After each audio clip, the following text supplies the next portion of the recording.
ಯುಗಾದಿ ಹಬ್ಬದ ವಿಶೇಷವಾಗಿ ನಮ್ಮೂರಲ್ಲಿರ್ತಕ್ಕಂಥ ಶಿವನ ಆಲಯಕ್ಕೆ ಹಣ್ಣು ಕಾಯಿ ಮಾಡಿಸೋಣ ಅಂತ ಹೇಳಿಬಿಟ್ಟು ಹೋಗ್ತಾಯಿದ್ದೀನಿ. ಹಾಗೆ ಇನ್ನೇನು ಶಿವನ ಆಲಯಕ್ಕೆ ಬಂದ್ವಿ. ಶಿವನಿಗೆ ಘಂಟಾನಾದದಿಂದ ನಮಸ್ಕರಿಸಿ ಅವನಿಗೆ ಪ್ರದಕ್ಷಿಣೆಯನ್ನು ಹಾಕಿ ಶಿವನ ಒಂದು ಕೃಪೆಗೆ ಪಾತ್ರರಾದ್ವಿ. ಸೊ ಹಾಗೆ ನಮ್ಮೂರಲ್ಲಿರ್ತಕ್ಕಂಥ ಒಂದೇ ಒಂದು ದೇವಸ್ಥಾನ ಅಂದರೆ ಈ ಶಿವನ ಆಲಯ. ಇಲ್ಲಿ ಪ್ರತಿನಿತ್ಯ ಅರ್ಚಕರು ಪೂಜೆ ಮಾಡ್ತಾರೆ.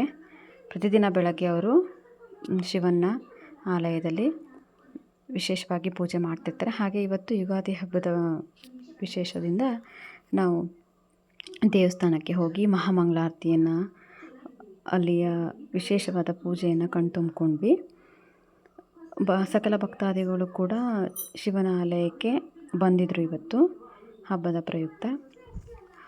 ಅರ್ಚಕರು ವಿಶೇಷವಾದ ಪೂಜೆಯನ್ನು ಕೂಡ ಇಲ್ಲಿ ಪ್ರತಿನಿತ್ಯವಾಗಿ ಮಾಡ್ತಾ ಇರ್ತಾರೆ. ಹಾಗೆ ಪೂಜೆ ಮುಗಿಸ್ಕೊಂಡು ನಾವು ಕೂಡ ಮನೆ ಕಡೆ ಹೊರಟಿದ್ವಿ.